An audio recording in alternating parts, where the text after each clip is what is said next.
चलिए स्टूडेंट, आज हम आप लोगों को त्रिकोणमिति फलन के बारे में बताने जा रहे हैं, जो कि आगे चल के आप लोगों के लिए बहुत ही इम्पॉर्टेंट है। जब तक आप इन सूत्रों को नहीं जानेंगे, आगे की मैथ आप लोग नहीं लगा सकते हैं। तो चलिए इनको जानते हैं। जब तक आप लोग पढ़ाई करेंगे, ये आपका पीछा नहीं छोड़ेंगे, इसलिए इनको जानना बहुत ज़रूरी है। सबसे पहले त्रिकोणमिति फलन में एक नाम बहुत आता है, जिसका नाम आप लोग भी सुने होंगे, लाल बटे कक्का। इस त्रिकोणमिति फलन का मान हम लोग, त्रिकोणमिति फलन होते कितने हैं? 6 होते हैं। कौन कौन होता है? साइन थीटा होता है, कॉस थीटा होता है, और टेन थीटा होता है, और ये कॉट थीटा होता है, और ये सेक थीटा होता है, और ये कॉसेक थीटा होता है। त्रिकोणमिति फलन जो निकाला जाता है वो एक समकोण त्रिभुज पे निकाला जाता है, जिसमें एक कोण समकोण होता है और 2 न्यून कोण होते हैं। इस समकोण त्रिभुज में एक ABC ये समकोण त्रिभुज हो गया। ये समकोण के सामने वाली भुजा को हम लोग कहते हैं कर्ण, और न्यून कोण के सामने वाली भुजा को हम लोग कहते हैं लंब, जिसको L से दिखाते हैं, और न्यून कोण से जुड़ी हुई भुजा को हम लोग कहते हैं आधार, जिसको हम लोग A से दिखाते हैं। अब न्यून कोण ये त्रिभुज के आधार पर यहाँ पर देखिए sine theta, cos theta, tan theta, cot theta, sec theta, cosec theta.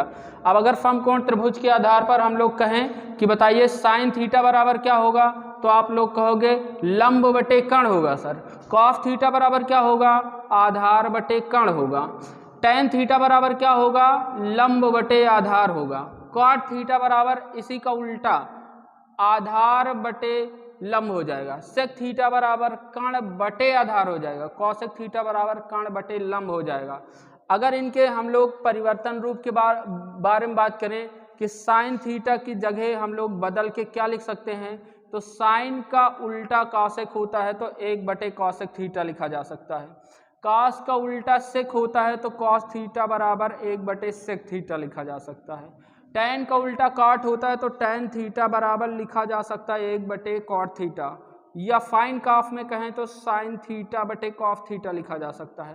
Cot theta बराबर क्या लिखा जा सकता है? कॉट के ऊपर कौन है? टेन, तो 1 बटे टेन थीटा। सी से चालू हुआ तो कॉस ऊपर रहेगा, साइन नीचे रहेगा। कॉस थीटा बटे साइन थीटा। सेक थीटा बराबर हम लोग लिख सकते हैं, सेक के ऊपर कौन है? कॉस, तो भैया 1 बटे कॉस थीटा लिखिएगा। कॉसेक के ऊपर साइन है तो कॉसेक थीटा बराबर आप लोग लिख दीजिए 1 बटे साइन थीटा। ये हो गए इनके चेंजिंग मान या परिवर्तन रूप। सवाल में आएगा कि साइन, अगर जहाँ पर 1 बटे कॉसेक थीटा रहेगा वहाँ पर आप साइन थीटा लिख सकते हैं, जहाँ पर 1 बटे सेक रहेगा उसकी जगह कॉस थीटा लिख सकते हैं। इनको अगर आपको नोट करना हो या स्क्रीनशॉट लेना हो तो आप लोग इनको स्क्रीनशॉट या नोट कर सकते हैं। चलिए अब हम लोग आगे पढ़ाते हैं। इसके बाद जो हमें जानना है वो जानना है इसी समकोण त्रिभुज के आधार पर पाइथागोरस प्रमेय। जी हाँ, पाइथागोरस नाम के एक बहुत ही महान गणितज्ञ थे, उन्होंने अपना नियम बनाया था पाइथागोरस प्रमेय। ठीक, आप लोग अपना प्रमेय मत बनाइए, पाइथागोरस का प्रमेय पढ़िएगा। ये 90 अंश के सामने वाली भुजा होती है कर्ण, और ये होती है लंब, ये होती है आधार। उन्होंने क्या बताया था, अगर आपको लिखना है तो हम बता देते हैं। उन्होंने ये बताया था कि कर्ण पर बना वर्ग शेष दोनों भुजाओं के वर्गों के योग के बराबर होता है।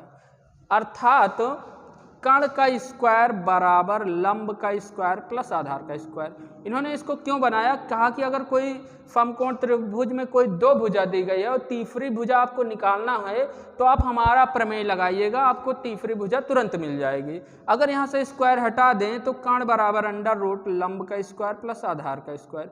उन्होंने कहा कि अगर लंब का मान निकालना हो तो ए स्क्वायर प्लस में इधर ले आइए माइनस में, तो एल स्क्वायर बराबर हो जाएगा कर्ण का स्क्वायर माइनस आधार का स्क्वायर। यहाँ से स्क्वायर हटा दीजिए, यहाँ अंडर रूट लगा दीजिए। यहाँ पर आधार का स्क्वायर, आधार स्क्वायर बराबर हो जाएगा, ये इधर आएगा तो माइनस में हो जाएगा कर्ण का स्क्वायर माइनस लंब का स्क्वायर। फिर यहाँ से स्क्वायर हटा दीजिए, यहाँ अंडर रूट लगा दीजिए। इस प्रकार से ये कर्ण लंब आधार निकालने के लिए सूत्र हो गया। अगर आपको पाइथागोरस ना समझ में आया हो तो आप हमारा प्रमेय देखिएगा, हम आपको एक शॉर्ट ट्रिक में ये सब सूत्र कैसे बने हैं वो बता देते हैं। चलिए हम अपना ट्रिक बताते हैं। जैसे यहाँ कर्ण है, यहाँ लंब है, यहाँ आधार है, तो आपको याद रखना होगा कि कण के ऊपर प्लस चलेगा, लंब और आधार के ऊपर माइनस चलेगा। अगर जैसे यहाँ कण लंब आधार निकालना है तो सबके लिए आप भैया लगा लीजिए इस प्रकार अंडर रूट, यहाँ भी अंडर रूट, यहाँ भी अंडर रूट। अब देखिए कण का मान निकालना है तो कण को आप छोड़ दीजिए, बाकी कौन कौन बचा, लंब और आधार, दोनों को स्क्वायर करके अंडर रूट के अंदर लिख दीजिएगा। अब यहाँ पर कण के ऊपर देखिए कैफा चिन्ह है प्लस, यहाँ प्लस लगा दीजिए। अब देखिए ये कण बराबर अंडर रूट लंब स्क्वायर प्लस आधार स्क्वायर, इधर भी कण बराबर लंब स्क्वायर प्लस आधार स्क्वायर। लंब का मान निकालना है तो लंब को छोड़ दीजिए, बाकी जो भुजाएं बचे उनको वर्ग करके लिख दीजिए, और लंब के ऊपर माइनस चलता है, ये माइनस हो गया। आधार का मान निकालना है, आधार छोड़ दीजिए, कण और लंब बचा, इसको स्क्वायर करके लिख दीजिएगा, उसके ऊपर माइनस है, माइनस कर दीजिएगा। तो इस प्रकार ये हमारा ट्रिक है, इसके द्वारा भी आप जो है चाहे जो भी सवाल बनाइए, जो भी सूत्र लगाइए, वो आपको आसानी पूर्वक आ जाएगा। चलिए अगर इसको आपको नोट करना है तो आप नोट कर सकते हैं। चलिए अब इसी पर हम एक सवाल बताते हैं कि कैसे आपको इस पे सवाल लगाने हैं। सवाल जैसे इसमें आएगा कि कहा जाएगा कि साइन थीटा बराबर 1/2 है तो कॉस थीटा का मान ज्ञात कीजिए। तो सबसे पहले साइन थीटा बराबर होता क्या है, लंब बटे कण होता है। तो यहाँ पर लंब बटे कण, एक त्रिभुज बना दीजिए इस प्रकार से।